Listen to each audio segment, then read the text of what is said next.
के तौर पर शपथ ले रहे हैं। Omar Abdullah, do swear in the name of God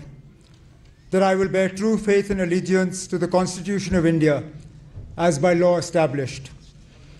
that I will uphold the sovereignty and integrity of India, that I will faithfully and conscientiously discharge my duties as Chief Minister for the Union Territory of Jammu and Kashmir, and that I will do right to all manner of people in accordance to the Constitution and the law, without fear or favor, affection or ill will. I, Omar Abdullah, do swear in the name of God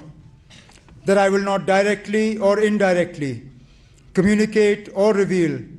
to any person or persons any matter which shall be brought under my consideration or shall become known to me as Chief Minister for the Union Territory of Jammu and Kashmir,